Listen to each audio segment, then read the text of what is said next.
Coming at you live from the 405. It's the 5 on the 4 podcast, featuring 5 unironically unique voices in the podcast game of music, sports, and the culture. What's up, y'all?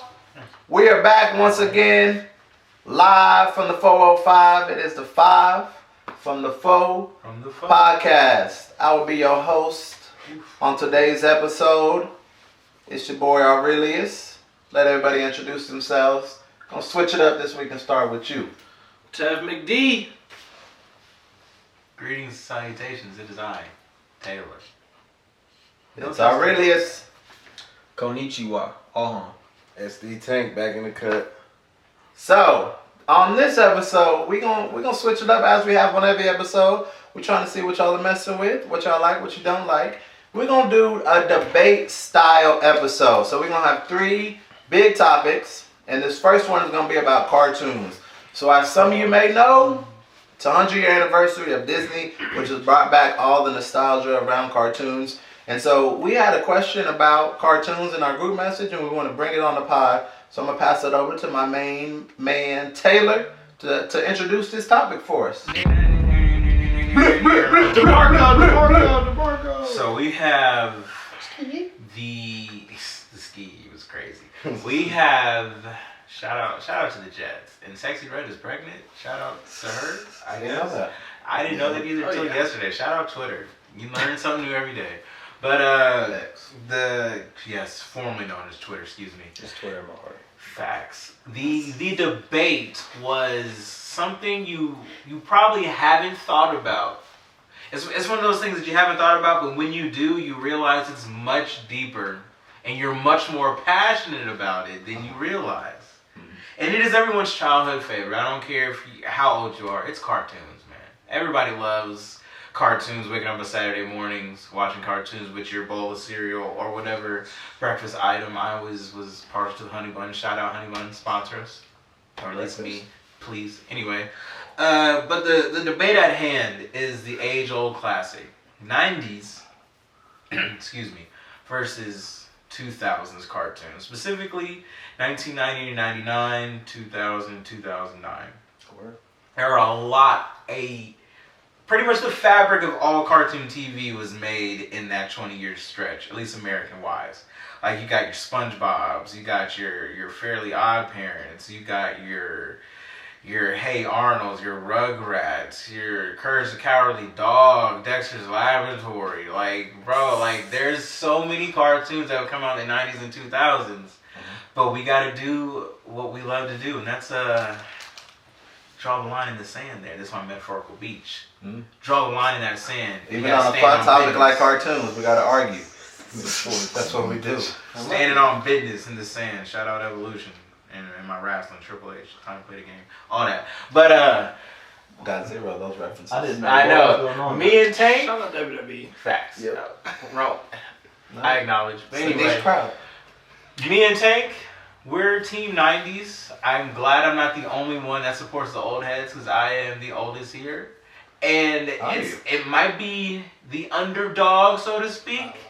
But we're here to show underdogs don't always lose. Shout out Rey Mysterio WrestleMania. I'm on fire with the wrestling references.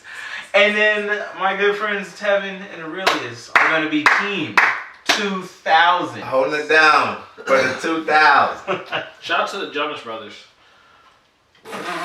I don't know where that came from. That was less random than all the WWE ones. I've been to the year 3000. Shout out to the 2000. I caught it.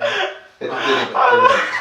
Yeah. I was not prepared for that. They got a song called I've Been to the Year 3000. I was not prepared for a Jonas Brothers reference on this podcast. If you bet the under, you're mad you lost money. Wow. Alrighty. You never know what you'll get on the 5 from the 4 podcast. Speaking of Jonas like and Brothers, subscribe now. Big Time Rush is also making a comeback since we're out here talking about this craziness. White boy bands. That was your segment for the week for our white boy band fans there. There you go. We're Justin Timberlake or Justin Bieber? Bieber for sure.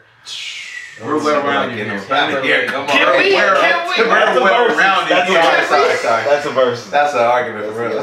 Hey, God. Save that one for I saw that on another Justin Bieber that I won't name. with half a face can sing better than Justin Timberlake. Oh my god. Wow.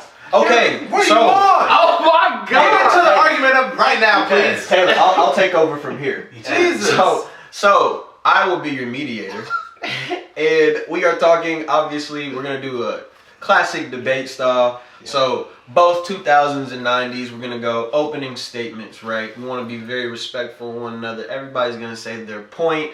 Then we're gonna go straight into a rebuttal. Right? And so when we're talking about rebuttal, they gotta refute the points that they said. Right? You can't just go ahead and yell over somebody. You can't just attack nobody. We're going to keep it real cordial up in here, right? But the debate's going to be pretty nice. And then, as always, closing arguments. Keep it strong. Keep it to the point, okay? Yep. And then lastly, yours truly, moi, at your service, will decide who wins. But let's get right to it. And I'm going to decide who gets the first I have a go. coin in my pocket if you want to flip a coin. Just let him decide. 90s. Okay. Nah, 90s. 2000s. 2000s going first. Go ahead, 2000s. Show me what's up. All I'm right. taking notes. And I'm going to start your time, too.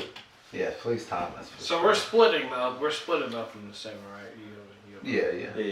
You want to start? Go ahead, brother. So, opening argument, 2000s begins now. So, I am Tevin McD. I am here on Team 2000s. When I look at the list of shows, right, that were started in the 2000s, Yes.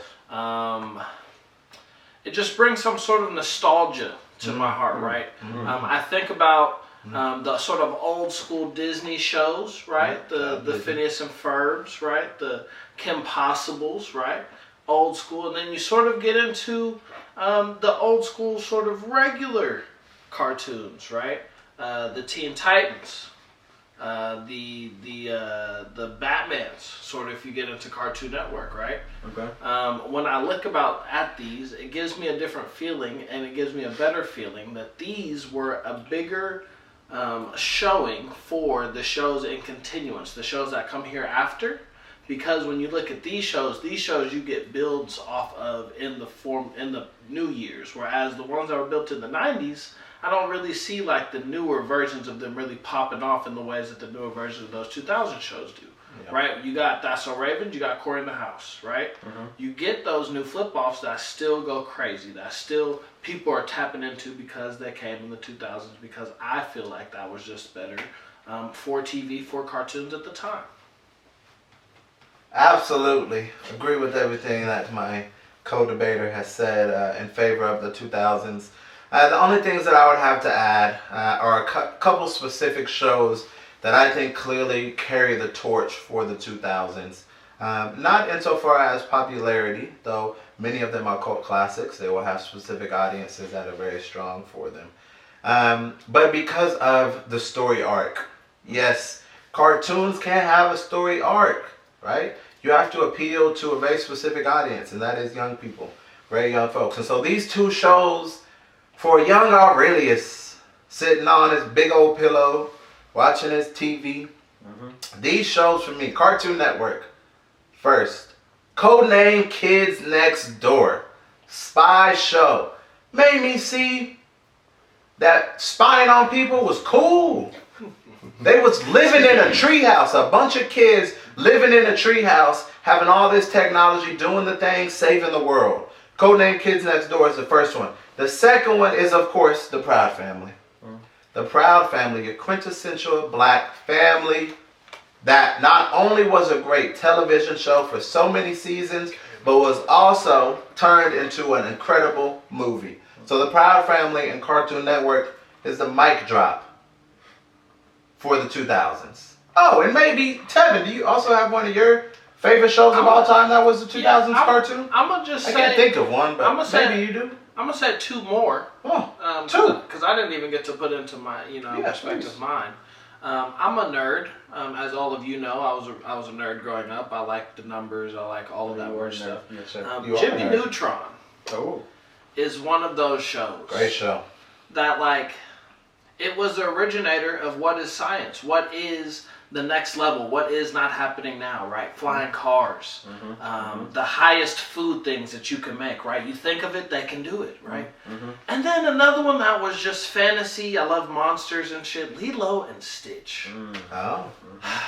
There's just something about there being over 700-800 monsters that they had to go on different story. Like I really was saying, it's a story. It's character development. Stitch had to go find all of his brothers and sisters and members, family members, right? Siblings, yeah. To go get them and capture them, and not say One I'm minute. capturing you to go back into captivity, but really I'm just trying to get you out of captivity to become a part of Ohana, to become a part of this family.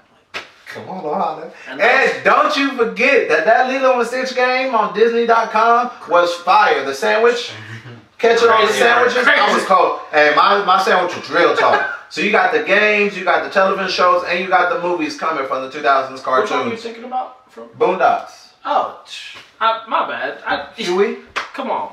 Yeah.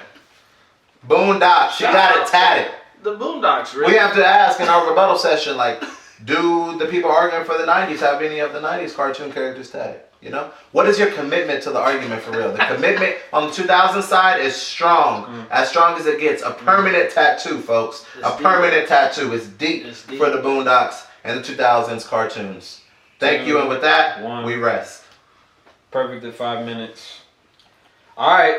Opening statement, 90s. Your time starts now. You start, Taylor. That was a good one. All right. So for the Jimmy Neutron, that was a good point. But in order for it to be the original, there would have to be a show that wasn't the same concept and just as successful before it, called Dexter's Laboratory.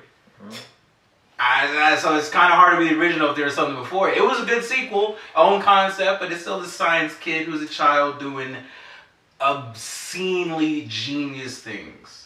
For Corey in the house. Oh, here we go. Look, Siri. She Siri don't said she ain't trying to even listen either. believe Siri you. not trying to listen either. I love when my Apple Watch be doing that. But we got Nickelodeon. Nickelodeon cartoons that I'm going to cover just a little bit covers on that nostalgia factor that when you hear these shows, you're going to be like, man, I do remember that.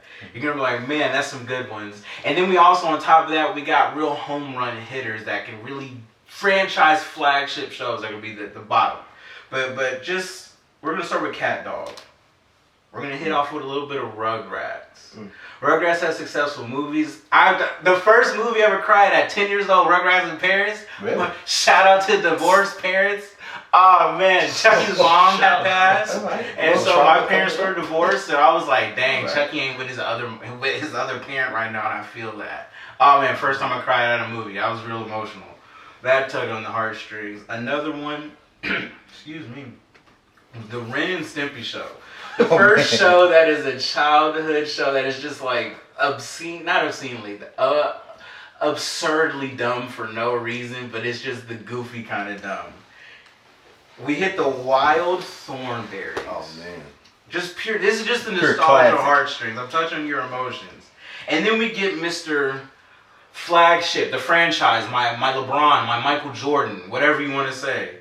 You have SpongeBob SquarePants, ladies and gentlemen. A show that is today still relevant. Through the 2000s, with all these new shows that are coming up, and shout out to the Heat, they had really good shows. They had great examples. I can't, besides the Dexter's Lab and Jimmy Neutron one, I can't even say Jimmy Neutron's a bad show, but they did not have a SpongeBob SquarePants. Fairly Odd Parents tried. Danny Phantom tried. This is just on the same network. These shows tried. I'll give you Proud Family, maybe. But there's no animated show from any of the networks that are touching what SpongeBob has and is still doing today.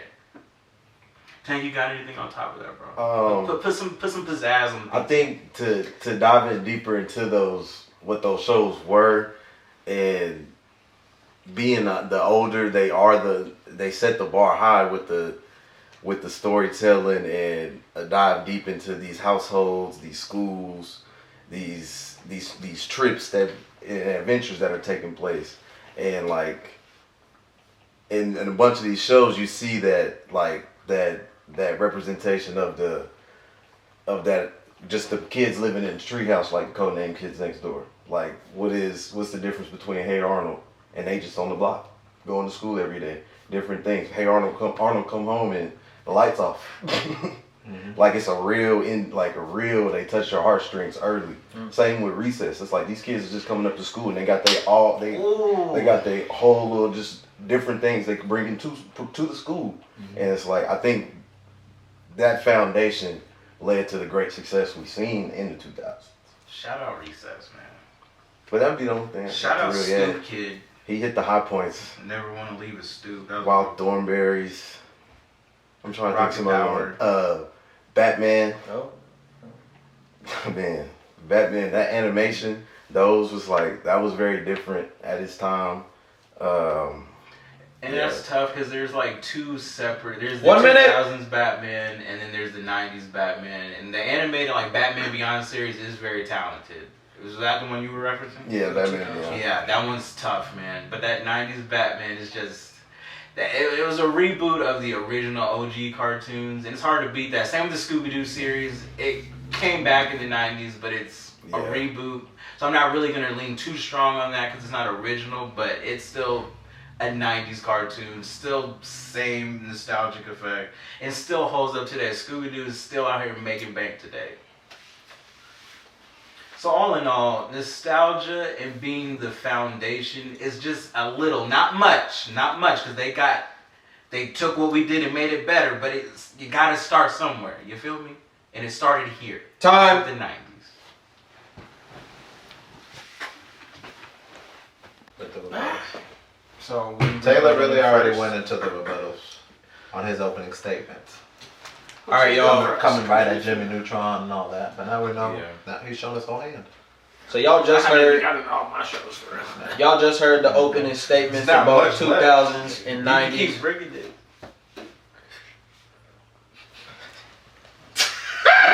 Were we recording? Oh damn, that's on me. I did not think we were recording. That's funny. All right. We authentic. My bad. So, you guys have heard the opening statements from the 2000s and the 90s. Now we've got rebuttals. The floor goes back to the 90s. What you got? Well, you just got a little taste of it. Apparently, shout out to my 5 minutes on the clock. Low awareness. All right, so the Dexter's about laboratory. I am also a little bit of that.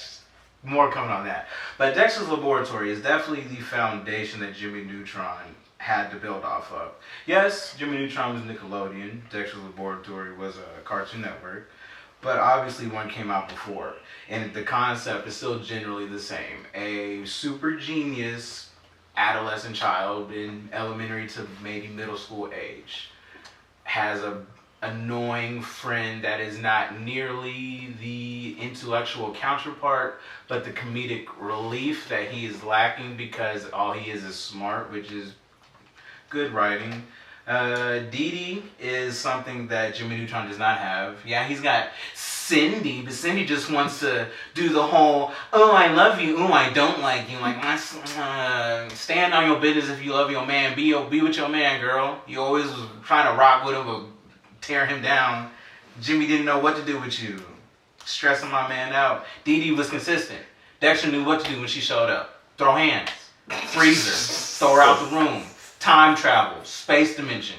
Throw her to the dinosaurs. And she's going to have a grand old time because Dee Dee was always about having fun. Dee Dee was always about having fun.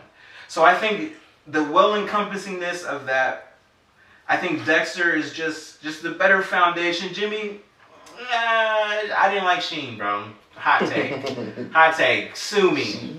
Sue me, bro. I didn't like Sheen. Carl's cool. I didn't like Sheen, bro. He was too much for me. Dexter over Jimmy. Is this just a me thing, or you want anything? No, we can, yeah. That's what I can go to Okay. I was honestly down. you got. Yeah, we said other shows too. Yeah. It's not just about Jimmy. No. Neutron. Did you Yeah. do my text?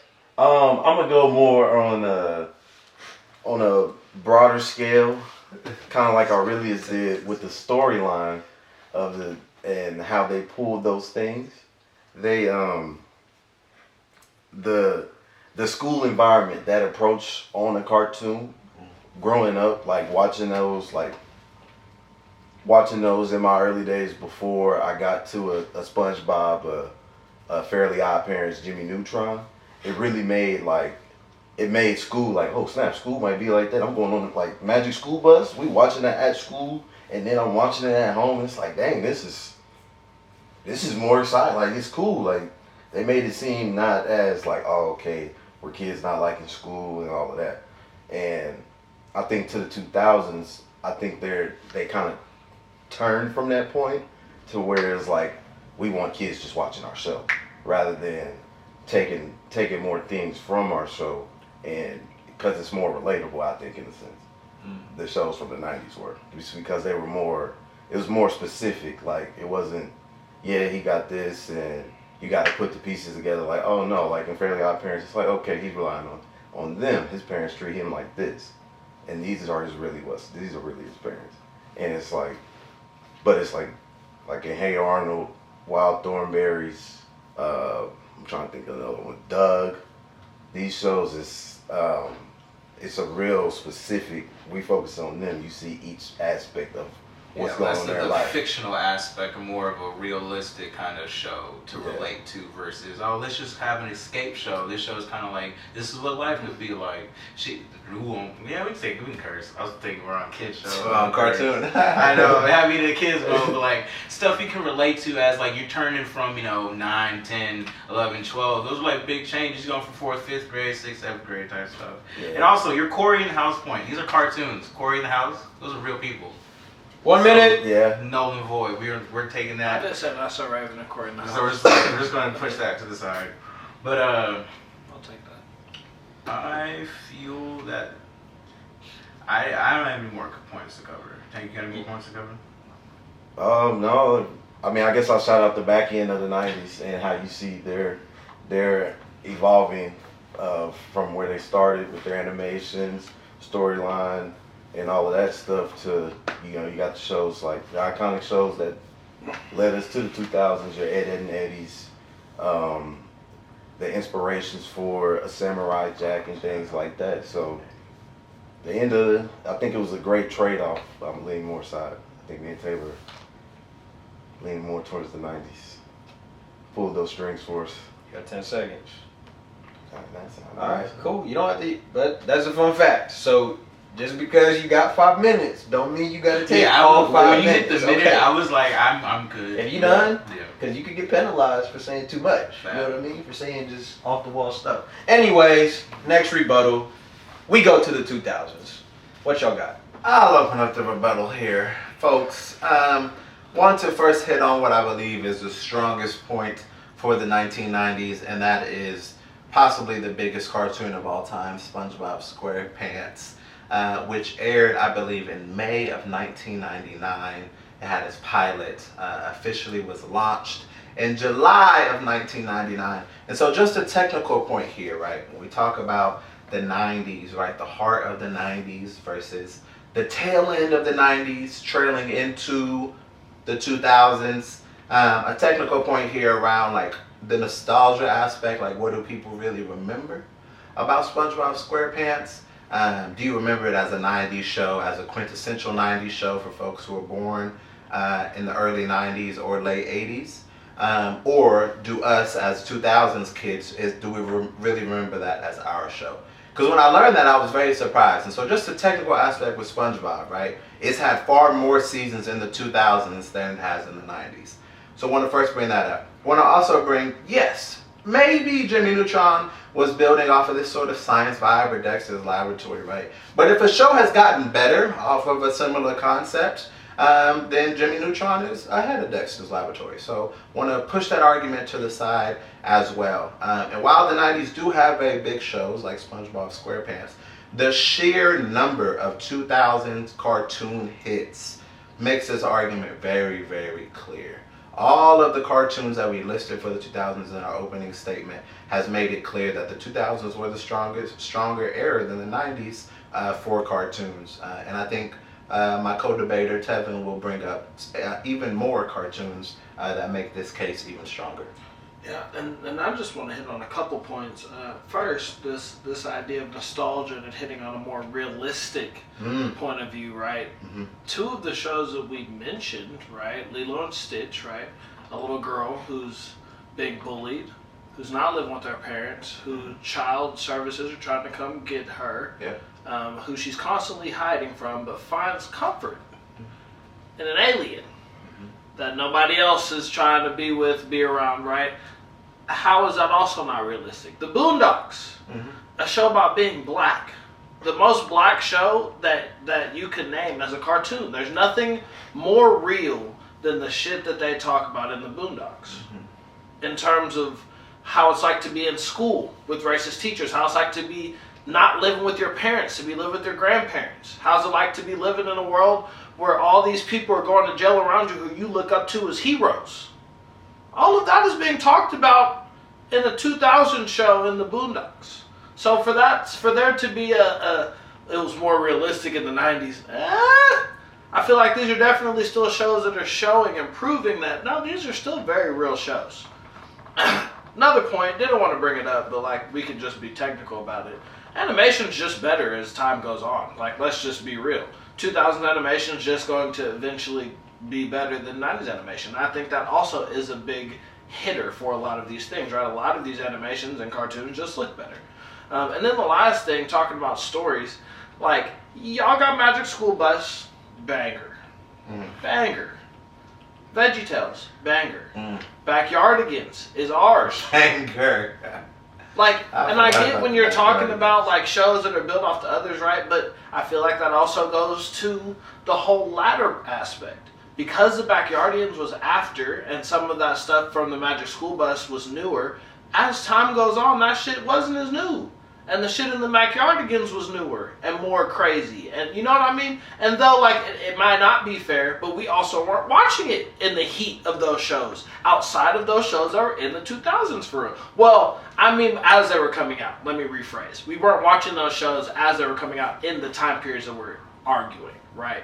So, that's sort of my last point into it. Sort of just to rebuttal what y'all were saying about stories. About relating to you as a person and whenever you're watching it. And then just about how big and how new these stories were and how new these cartoons were, right? As we just get older and how time goes on. Animators are just better. Phineas and Ferb, thank you for your time. Talk that! Talk that! Alright, let's do closing. So that goes back to the 2000s. Go ahead, start me off. Let's do 3 minutes this time. 3 minutes. We gotta be concise. It's always 3 minutes. There you go. 3 minute closing. In closing, Tevin, start us off. In closing, this is all I have to say about the 2000s and cartoons, and sort of to bring in what my brother Aurelia said. Most of these shows that y'all niggas are even talking about, most of the meat of their shows happened in the 2000s. And then the shows that we're talking about have also just been just as big, and if not bigger in a volume aspect, right? Because even some of those shows that y'all named, we can ask a lot of people who were born in this generation, they're not gonna know what the fuck y'all niggas are talking about. You know what I mean? So that's all I gotta say with my closing. The 2000 shows are just better. Partner? Relatability, connectivity, relevance to this day, and popularity are the aspects that make the 2000s clearly the superior cartoon era than the 1990s. These are cartoons, y'all.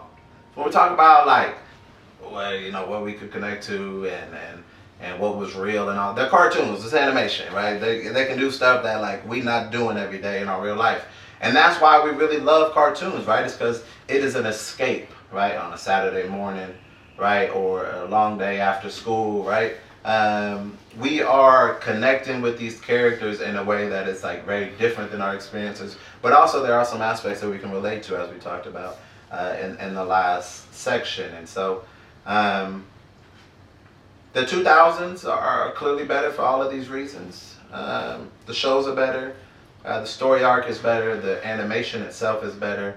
and the relatability still to this day. Yesterday, at the time that we were recording this, was Halloween. I'm sure you had much more young people, 5, 6, 7, 10-year-olds, dressing up as 2000 cartoon characters than you did 1990s characters. And so that's how you have, that's a clear example of the connectivity and the still sort of resonance of 2000s cartoons with the youth of today versus the 1990s. We yield our time. Thank you, 2000s. 90s. You guys, take us home. You can go first on this one, since I went first on the opening. Alrighty. You ready? Yeah, whenever you're Alrighty. I guess our closing would be that just the foundation that was laid, evolving from a time where cartoons it was just animation, and there was no words. You was just watching these animated figures do whatever they may be doing in the show, to where now you have these in-depth conversations, areas, environments that you see these characters in a different fashion that maybe that was people wanting to see. And I think that appeal that created how we view cartoons now was where I think that is the equal to current animation from 90s cartoons to 2000s is they made it more appealing because they were sucking people in, and they was like, oh snap, like they got adults watching these and relating to these cartoons, sitting there with their kids every Saturday morning. And they was just as hot then because it wasn't as many cartoons airing at the time. Where now it's all these different shows that you get to pull from and see, and it's like, oh, this is so different from this and this and this, and it's like you like a whole series of cartoons. And I think that's the main thing I gotta touch on. To piggyback off your point of the parents watching with the kids, the cartoons that came out in the 90s there were definitely not as many as that came out, or the grammar is not grammar. The number of cartoons in 90 did not equal the number that came out in 2000s for sure. More TV channels, more people watching TV, so there's obviously more demand, so we gotta make more shows. So with more shows, there's gonna be more good shows. And all the shows they both named, I'm not a fan of. But the shows we have is how all this started. You can't have a good show if it doesn't have a good first season. If nobody were watching these shows in late 99, late 98, late 97, they wouldn't get those third, fourth, and fifth seasons that we saw in 2000, 2001, 2002, etc. So in order to have the meat and potatoes, somebody got to start the fire. And if you can't get the fire started, you can't cook anything. So you just got a whole bunch of stuff sitting here but nothing. And to me, the foundation is always going to be the most important part. Yes, it's probably not going to be the part that's talked about the most, because what's at the top is going to be the house. You see the house. But you're not going to see what's underneath the ground holding that house up. And if that's not solid, you're going to buy that house and it's going to crumble. 5 seconds. So shout out to 90s, shout out Miss Frizzle, shout out Honey Buns. Sponsors. Alright. I was over time. You should deduct some points. Not for So we want to go ahead and just give a shout out. Both 2000s and the 90s did an amazing job. Absolutely beautiful. Absolutely respectful. DeMarco. Ski ye. Hear ye. Cheerio. I like that. It was very great, y'all. I want to go ahead, before I make my decisions, I want to go ahead and just run through some of the highlights. That way everybody involved can kind of know where the strong points were, where were the questionable points, and then what were the fuck you doing points. So, let's go ahead and start with... the 2000s. So they opened up with the story. We had several examples of amazing cartoons, whether that was Codename Kids Next Door, Proud Family, Jimmy Neutron, talked about science, Lilo and Stitch. Tevin, I'm going to come back to you because you had an amazing point on that later on. They also talked about games, which was pretty relevant to what was going on today. We also talked about movies, which was somewhat irrelevant because we're talking about shows today. But we talked about the Boondocks too. And I thought that was an interesting point, but there's an argument that is anime as well. So, very good points, very good opening statements. Opening statements in response to that was we had Dexter's Laboratory for the 90s, right? We talked about science. They went at Jimmy. They did a very good job. Y'all did a really good job on the 90s. However, you guys basically used all your rebuttals in your opening statement. Yes, I'm very confused at that. And so, like, you ran out of content to use with your rebuttals. And so, objectivity speaking, you guys had so many good points, but you could have spread them out.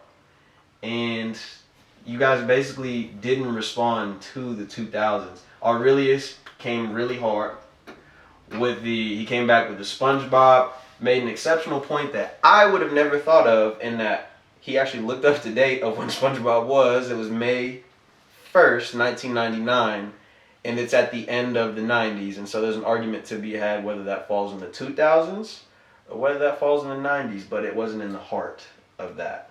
And so I thought that was a really good point. They talked about Dexter versus Jimmy. Taylor went on this rant about Dee Dee and Cindy, who are two. That was funny. Because as I said, Dee Dee, I was thinking of like the support characters that were the females, because they had similar males. Like, how are the females different? Because Dexter didn't have a love interest and Jimmy did. So I was like, okay, I just got to compare Dee Dee and Cindy on the spot. And I was like, remember about Cindy, shit. But see, what you could have did was you could have went Mandark, who's his rival, right? Yeah. You could have talked about how he was rivals. You could have talked about, their big argument was relatable, like was being relatable.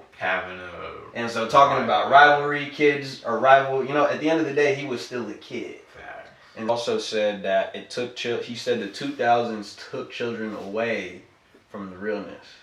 And I thought that was an interesting point too, because I was like, damn, he didn't. Now that would have been great to start with at the opening statement. And I thought that would have been amazing there. So all this to say, and then the closing statement. So that was kind of your closing statements, and I think that was the strongest point, stronger closing statement for sure. Tevin kind of confused me a little bit. However, the Lilo and Stitch piece, I wanted to highlight that as well. The state tried to get Lilo, and you actually really detailed some real shit that happens within the system today, and I thought that really spoke to your point of being relatable. Facts. Boondocks, satirical, niggas struggling. My kind of critique there was they're realistic, but those are really niche stereotypes. You really those specific things. So is it truly relatable to an abundance or a majority of the kids in the United States? But it was real, so I went ahead and did it. Stories, Phineas and Ferb. Okay, all that to say, I gotta give it to the 2000s. And objective, I just think the 90s had some great points. Tank was really carrying that. Taylor had some examples, and the analogies didn't hit me at the closing statement. I was like, well, where are these analogies going? I was like, he started talking about houses, and then I was like, okay, I gotta give it 2000 though. So 2000s, congrats, and everybody shake hands. Dab each other up, show some love, man. It was great. Thank you, Mr. Mediator. Absolutely. Wonderful job. Judging. Honest, fair, objective, both sides. Taylor. On all sides. Mr. Carter. But shout out to the 2000s cartoons, baby. And shout out to the team, baby. That's how you argue some cartoons, okay? So we got range over here, 5 from the 4. Lastly, we want to hear what y'all had to say. So are you a 2000s kid or a 90s kid? And then go ahead and throw in your arguments, because next time we have this, you might be on the show. And then you're going to have to put up or shut up. Hard. That's crazy. Anyways, drop it in the comments. We look forward to it. On to the next segment. We are back, 5 from the 4, from our little break. We decided to, for this next little debate, do a little active participation. So what do y'all like better? Do y'all like being high or y'all like being drunk? Now, we have been drinking, and for those of us who are smokers, we smoked during the break. So I would just like to go around the room. I'm going to start here to my right and just say high or drunk. So this is what we're going to say high or drunk first, and then we're going to separate and just give a little quick 1 minute. Why do you like being high or drunk as a team, as a collaboration, right? High. Drunk. Hi. Okay. Tevin, what about you? High for me. I am a high nigga. I thought So, you were just saying it, man. yeah, my bad. I'm a high nigga. So, for me, Tank, and Taylor, we will go second. So y'all two can, since y'all are the least amount of folks. What is it about being drunk over being high that makes you choose being drunk? For me, the answer is really simple. You know, I'm a social creature. Us as human beings, we want to connect. We want to be around each other. We want to be in relation to one another. And when I'm high, I'm a solo dolo guy. I'm in my own world. I'm in my own planet. I'm in my own stratosphere. I'm on Saturn. I'm wherever Kid Cudi be. And that is loner stoner. All right? I'm on a wall if I'm at a party. I'm in the corner. I'm on the couch. I'm not talking to nobody. Holding no conversations. Right? When I'm drunk, I'm a social butterfly. When I'm drinking, I'm a social butterfly. Plus, like, you really be having, like, happy hours and going to bars and things, having drinks with people, right? People don't just, like, you don't got whole physical hubs of places where niggas be like, oh yeah, let me order a KD and let me, you know, get high as fuck, you know? So It's the homies. that just, yeah, y'all just did that here. Niggas' houses, I guess. Not public It happens places. in the public place. Places. Parking lots and shit. No. Inside? Yes. Other than the dispensaries? The car. Is this my opening statement? Or you already? Alright, thank you. So I lost my whole point because, you know, the mediator done broke the damn rules. Oh, go ahead, because I forgot what I was saying for real. Being a social butterfly, having places to go with happy hours, and being that's drunk why. and shit. Long story short, that's why. Shout out I loud. like being social. I That's like all. being social. I don't know. For me, like I've only smoked and been high a handful of times. So like literally when I say a handful, like probably 4. Yeah. It's just not a great experience for me. You know. Yeah. Yeah. I remember my first time doing it, right? Okay. And I don't think I've heard this. Do you I don't think remember? I've heard this. Well, our friend, I don't know if we can name names Yeah, on the got podcast, yeah. but you know, I was hitting the blunt after we had that baseball championship, Yeah. and I think I had it was like Pineapple Express. I think is what it was. Damn, you remember the strain. Yeah, bro, it was. I was tripping, bro, because I Oh my god. we just won baseball state. We celebrating y'all. We right stepped next to the outside. tank, yeah. And I said, Alham said, let me see that. I said, hold on. Wait a second. And so I recall with vivid memories just like that experience, and then every time it's happened afterwards, whether it was in college or in high school, I was just, to me, like it just, I be feeling like whoosh, that's the best whoosh. Woosha. I don't know, and it's just not a great experience. However, to Aurelius's point, now there are moments if I drink too much, I get a little mean. I'm not gonna lie. However, the social aspect, like specifically when I was in DC, right, is like it lowers. Like for example, you just got out of a 9 to 5. You've been working the whole day. Right. It's hot as fuck out there, right? Yep. And then, however, bro, all those rooftop bars, right? And you just see, and you're like, wow, okay, cool. We've got other people who had jobs, professional lives, and all that, and we talking about shit. And you just take a few sips, and next thing you know, you got that person's contact. Now, you the president of the United States. The world is your oyster. One cup. The world is your oyster. One cup. Facts. One cup. That's how it goes in DC. You POTUS. Yep. You jump. 10 seconds! So all that to say, Tracking. Keep going. all that to say, when it just opens up your mind, it opens up other things.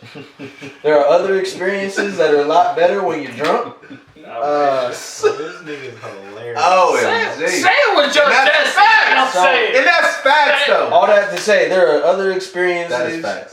you know, that are less than Go for it. less 3 than hours. PG rated. Yeah. Bro, there's just so many things. Bro, Yeah. you go for a long ass time, and every time it's going in, you like, wow, that was an experience. Slip and slide. You know what I mean? Yep. What are we Waterfall. talking about? Huh? Nigga!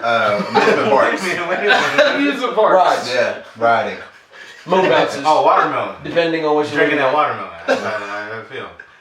Well, it is. I just think those experiences, those excursions, those escapades, perhaps are better when you're drunk. So all that to say, you're not just a social butterfly. Right. There is some stimulants within alcohol that just changes your experience. You know. Let me also say, I want to say within our opening statement, right? Because we're talking about this in a fun way, having fun, all that good stuff. We are not condoning drinking to excess or relying too much on alcohol, especially because it is a substance that one can become addicted to. So just want to make that very clear. We're having a fun conversation, but not trying to condone any of that. It's important to drink responsibly, to always have a designated driver, all that good stuff. So I want to say that too, because that is one fucking pitfall and weakness of alcohol, is like it kills people. Yeah, and like you become addicted to it. So, and it's not the same for weed, and so that's a reality that I want to acknowledge within the opening statement. Low key, you can't medically get addicted to weed the same way like alcohol can like change your system, but you can 100% use getting high to not deal with emotional things you probably should or definitely should. You can use weed to definitely just procrastinate off of having things you really like. I personally can say I have used weed to just be like, I don't want to feel feelings today. And you can just space out for a couple hours and just not have to be there. And that's just as dangerous and just as easy as getting a shot or go. So it's just as accessible. So be just as careful with that stuff too, man. Use it just to be fun and have fun, or to elevate something, make it a little more fun, not to escape, because that can be not healthy. Or deal with trauma or nothing like that. So just for the context, the substances, this is purely social and safe, right? This is what the debate is about. We're drinking in a safe and social way. We're smoking in a safe and social way. We're for the kids. We're well-rounded. This is us. We think critically. Decriminalized now. 5 from the 4. Opening statement, we. Thank you. And I think that was a great opening statement. Now to us weed smokers, Terrell Taylor and That's I. alcohol, Who would like to start? There's a lot of good segues here in what those two have said. Sorry. Go get it. I start. I like the weed. I like the weed. Hey, are you interrupting my partner? Yeah,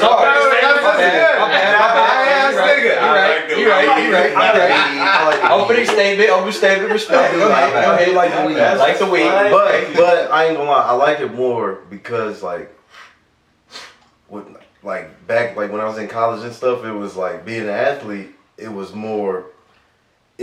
if I was gonna do something, it was at least it's partly beneficial. It's taking some of this pain and easing some of this cramp, and like I can put it to, I don't know if it's like that or not, but I'm somebody that had 5 concussions, and once I started playing JUCO ball, I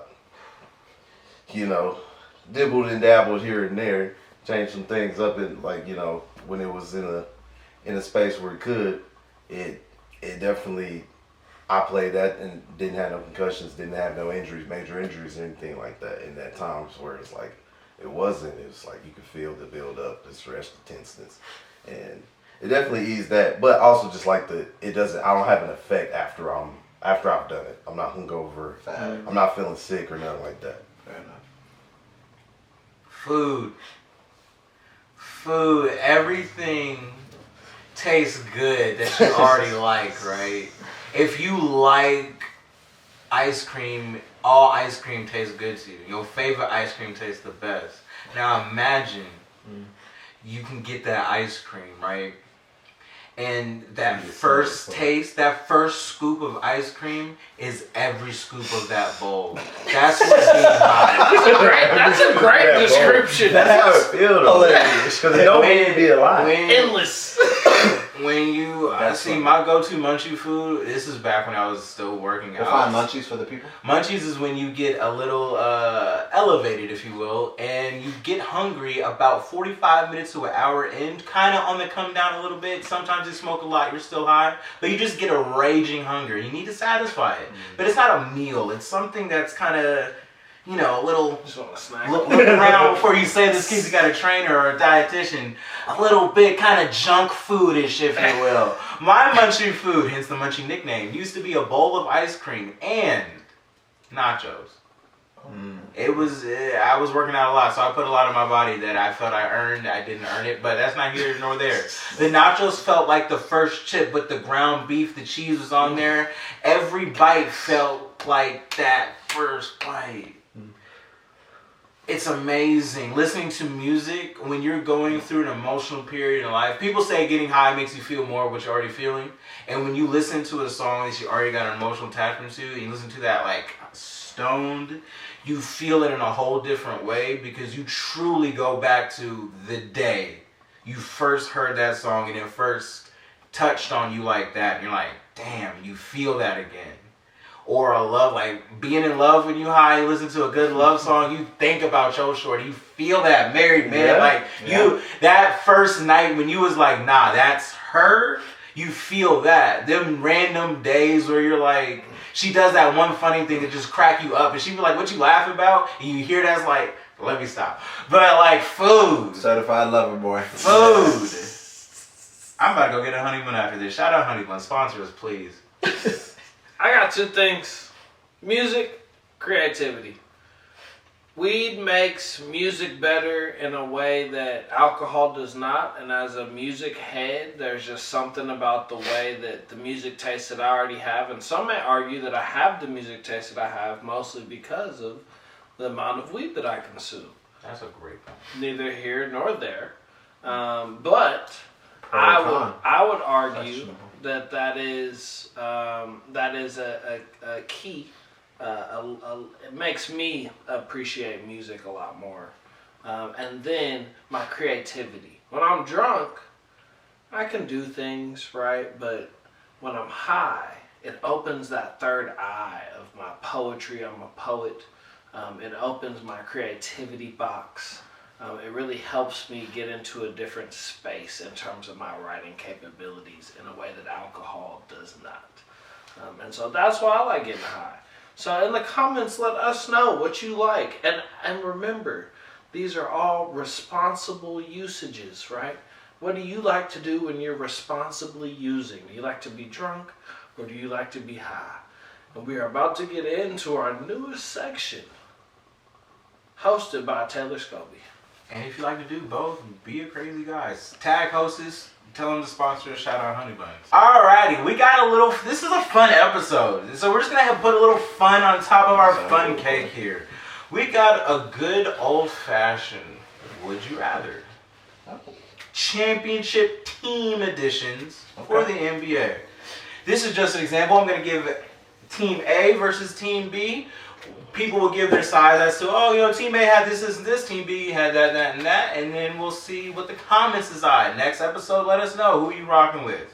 First team, the 2015 Golden State Warriors versus the 2019 Toronto Raptors. Tell me who you feeling. It's a little tough. Because you got Kawhi Leonard on one side, but then you got Steph.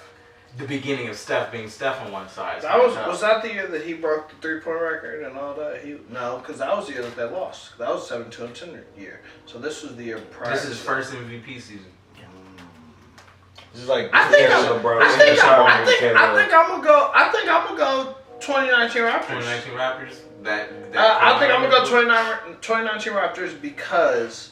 Like, we saw what happened when you put, like, an actual great defender on one of those players and took somebody else out. And the way that Pascal Siakam and Serge Ibaka were playing in the paint, along with the way that Kyle Lowry was playing, holding the ball and running the offense, I think that they really had a good opportunity to beat that team. I think it would have been close.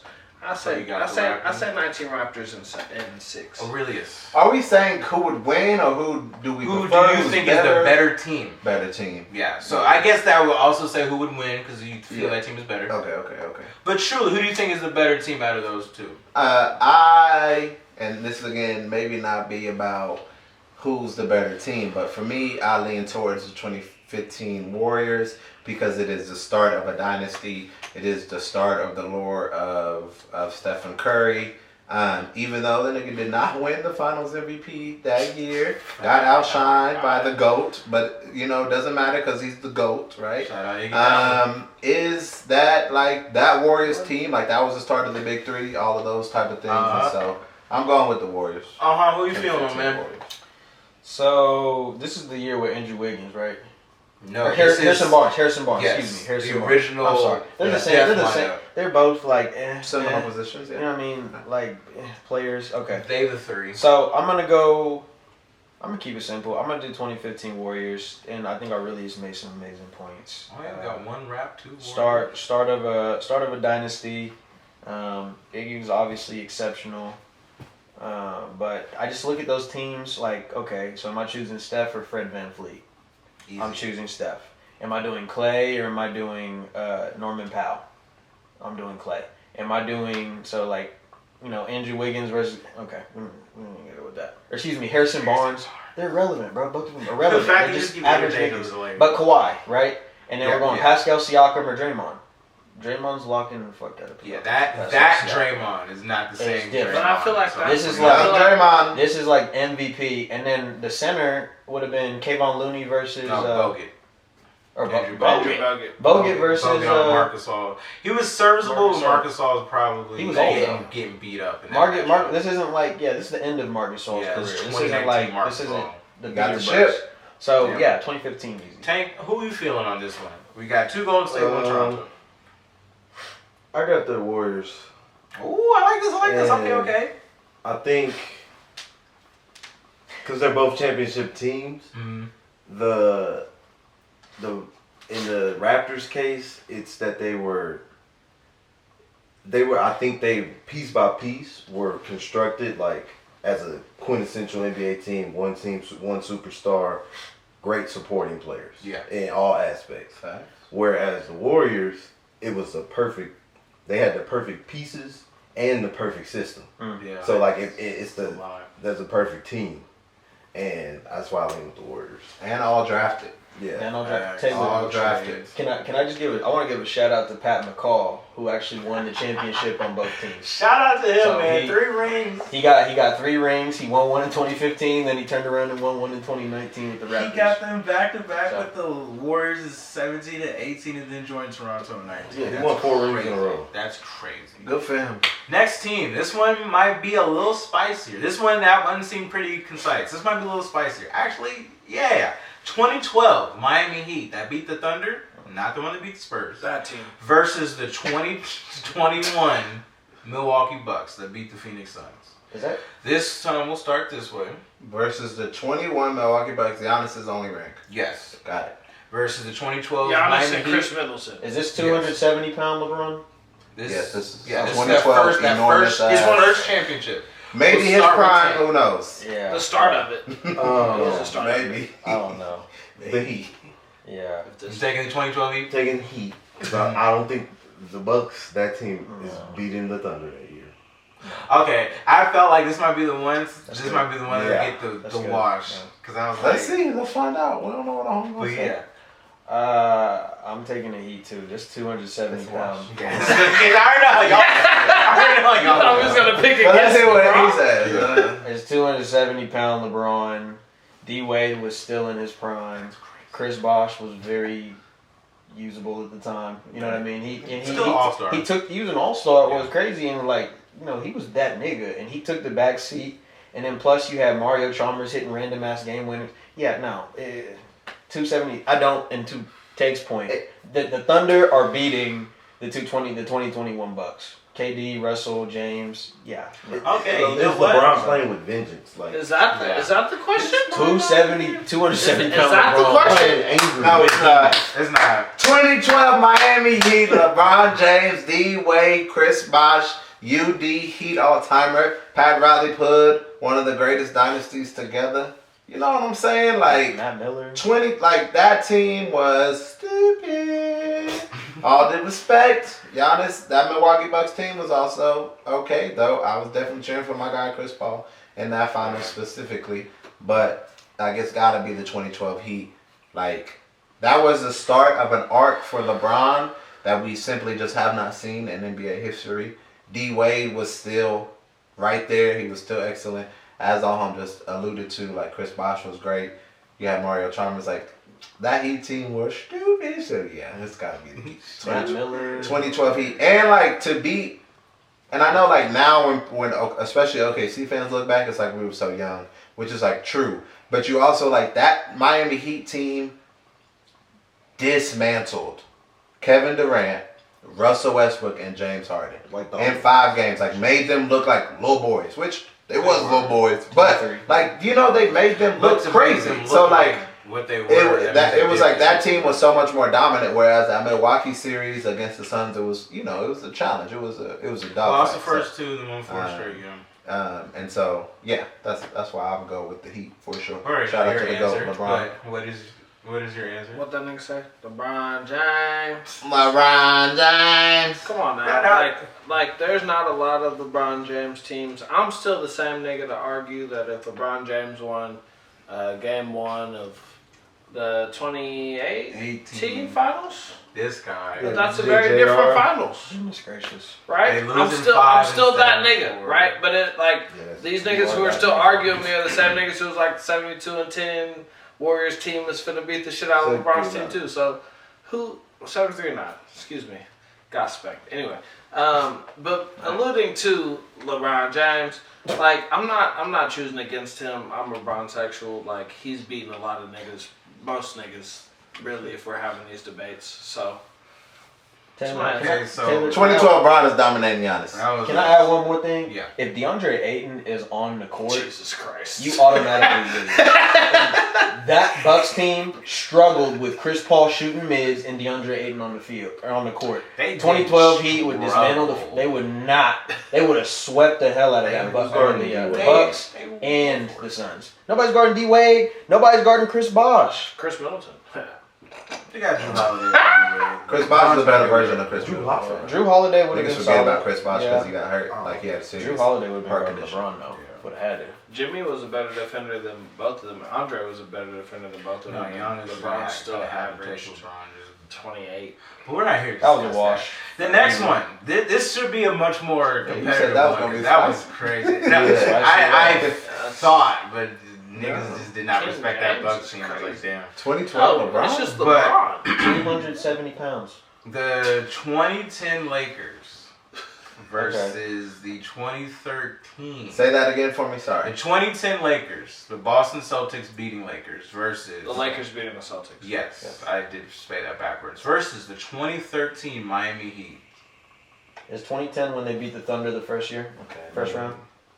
20. This was the one that I figured would be They the beat one the y'all think Spurs. about the most. This is a 2013. 7-game series against the Spurs. This is Lamar. This is Lamar. The Ray Yeah, Allen. this is Kobe. This is Derek Kobe. Fisher, Kobe Bryant, Kobe. Ron Artest, Pau Gasol, Andrew Bynum, Meta Lamar World Odom Peace. off the bench, or Meta World Peace, yeah. Versus the Heat over the Spurs Yeah. with Kawhi. So this is Shane Battier, Ray Allen, Dwayne Wade, LeBron James, Joel Anthony. This The Lakers, is 2010 Norris Kobe Cole. last ring Okay. versus LeBron Birdman. second in Miami. Okay. Yeah, I think Birdman's still there at this point. Is that when they? So that's when they. That's the one. That's the year after they lost to Mavericks. This Ray Allen This is game the 6. shot. This No, is Ray 2 years Allen. after. This is Ray Allen game So 6. this is back to back for the Heat. This is Ray the Allen first. game 6 winning it. This is Oh, the okay. first of the That's back-to-backs. that year. Second back-to-back. 2 years after the Thunder. Oh. Yeah, they beat the Thunder first and played the Spurs. and then played them. That But Lakers yeah, team 2010 is Lakers, their last Those championship are of that names. decade Where you versus starting, host? the last Heat's championship of the decade. I started on tank side, so we'll go back left with Tevin. LeBron James. Oh. We're talking again about a prime LeBron James on a team that is just like, it was still just a lot to deal with. And regardless of what Kobe wanted to do, LeBron was just better. So, RIP my nigga Kobe, but Shout out my nigga LeBron. There is no basketball in that argument, but I feel it. I really is. Listen. 2010 Lakers. I grew up a Lakers hater. Okay? So, like, I grew up, my dad's dad was a Celtics fan. Oh, so, man. like, historically hated the Lakers. So, like, and it sucks because Kobe's no longer with us. And he was obviously an all-time great. You know, I hated him. You know, so in 2010, I was like, man, forget all this. You know, like I was going for the Celtics, and that big three.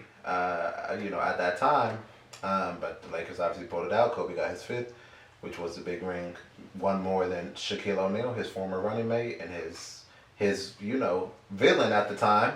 He got over him, and so that was a big moment for sure.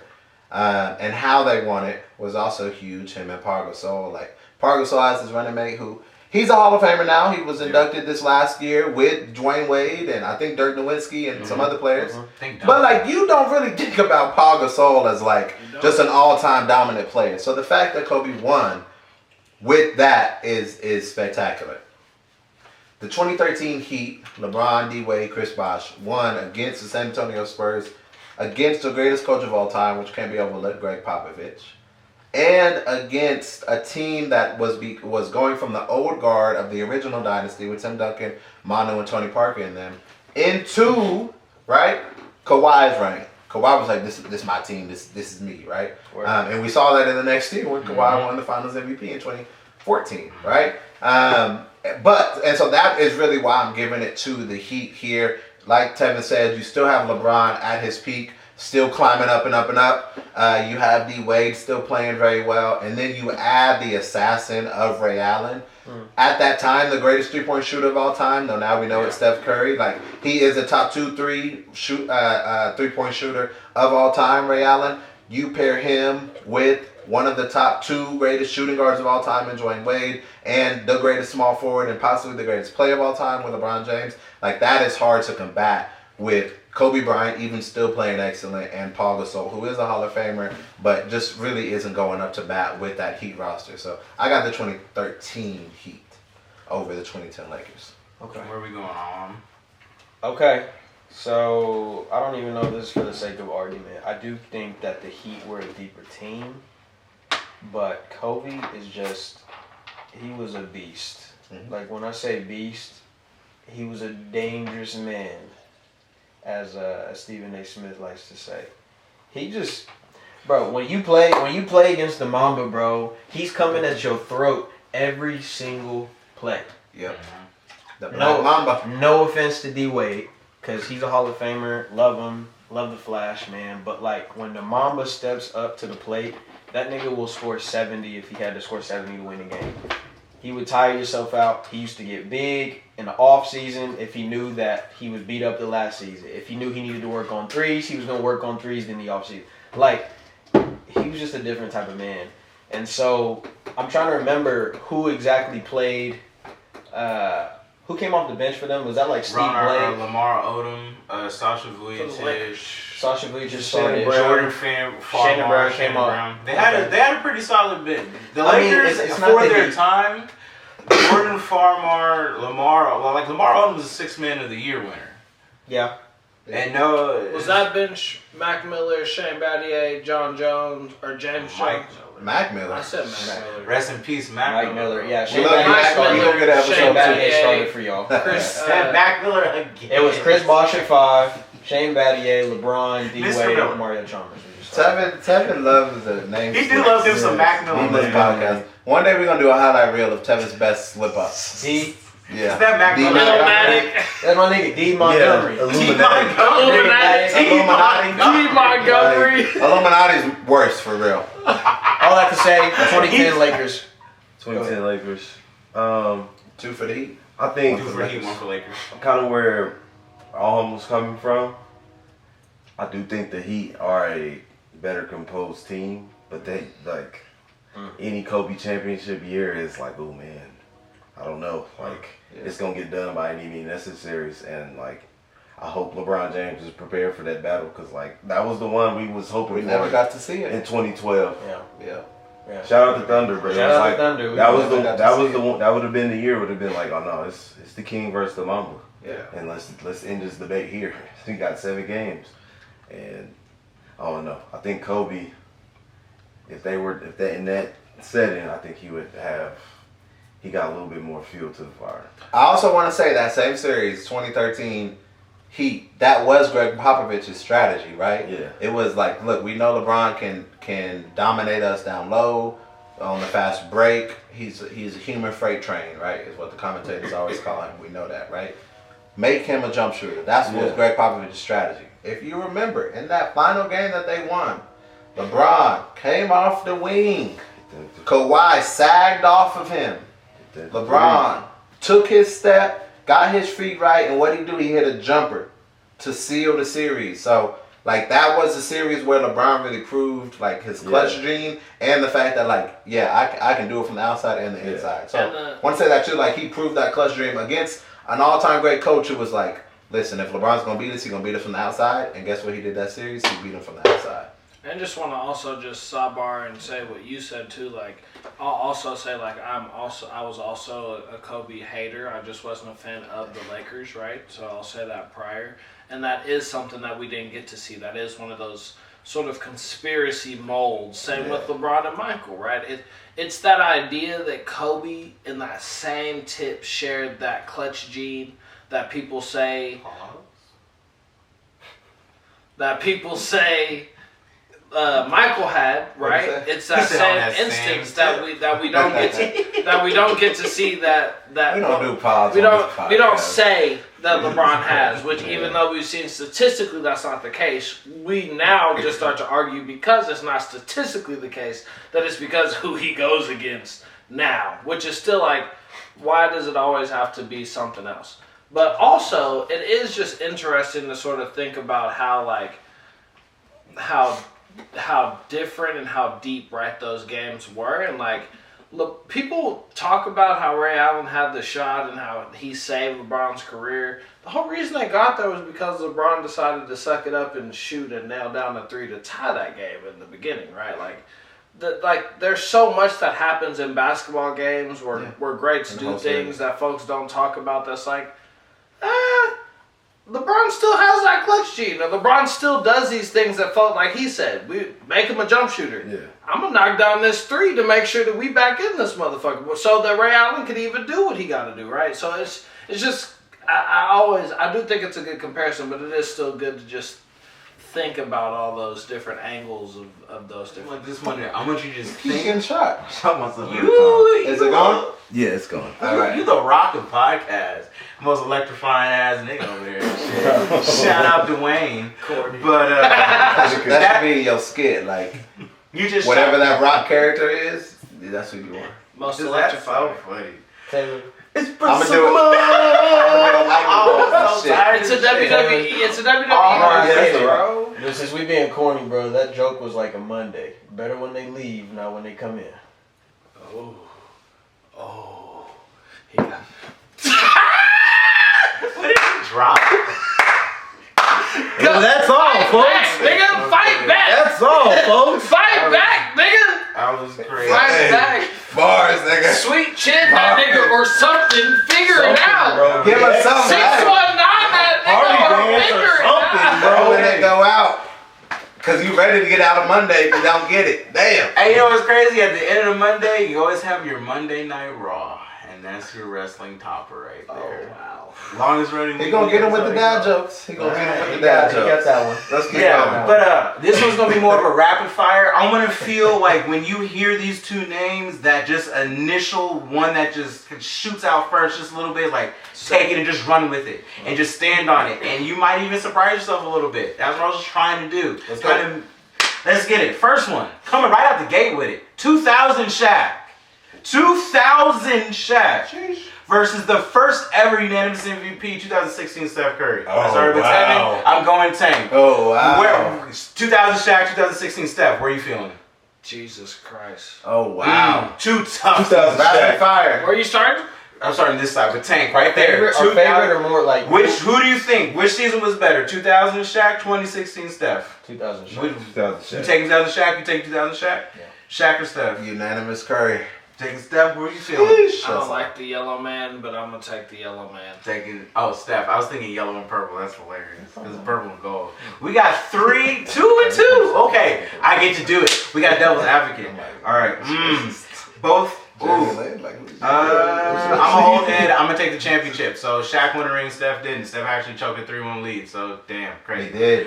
All right, next one. We're gonna keep it It's spicy. just something about 20. 14. Kevin Durant versus 2014. NBA or not Was that NBA. his MVP year? Yes, Obviously. these are all MVPs here. Sorry. Yes, All right. leading the league in Got it. scoring with his My bad. 32 points a MVP. game. My bad. Yeah. 32 points a game on 50, 40, 90 versus only been done 5 times in NBA history, brother. I remember. Versus That was 20. where? Was that That's on still one of us. his Still new us. teams? No, that was still OKC. Oh, In the KC. We front made that row, nigga. man. If you see him in a Thunder jersey, it ain't Photoshop. We old. Versus the last and most recent DPOY and MVP season the same year, 2020 Giannis. Tevin, 2014 KD, 2020 Giannis. Go. Wash. KD. KD. KD. Damn. Wash. Damn. Hey man, come on, bro. He dropped 50, 40, 90. He dropped That was 82 games, 65. that was him saying, this is my fucking league. I'm right here with Bron, nigga. Yeah, But Bron.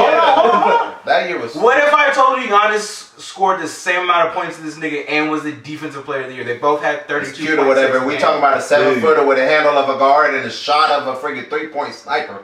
And another nigga has none of your bag, and he's giving me these same exact points, and he's the defensive player of the Just year. feel different. That's Was it crazy. shooting? Hey, Was Giannis shooting 50 from the free throw line? Hell 11, 50, nah. 40, Nah, 90. he was shooting 60 from the field though. Dunks. Dunks. How many Layups. threes? You talking about niggas talking about 3-point free throw. Travel. His shit, his KD shirt has say a ball in his hands, bro. Come on. It's different. Defense, I still care. I still care about your defense. I We care all about know defense that, too. right? No, you But don't. we're talking about MVP. The offense was just so much. It was It beautiful. surpasses It was gorgeous. the defense. Bro, he was 50, They 40, scored the 90, same 32 amount of points. Effortless. But anyway, this is not a debate. Effortless. Different games too. Here comes another sequel. This is what I'm looking for the spiciness though. Even though it was one-sided, but it's still spicy. Here comes another one that is Just 2011 Derrick Rose, which I'm starting to discover is a controversial MVP for he some shouldn't have reason. won, but love D Rose. Oh damn, it is controversial. Okay. He didn't Versus win. another controversial MVP, Mr. 2006, Steve Nash. Started with 7, so this time we're going to go with He 10. also shouldn't have. 11 D Rose, 06 Steve Nash. How you feeling? Derrick Rose. Derrick Rose.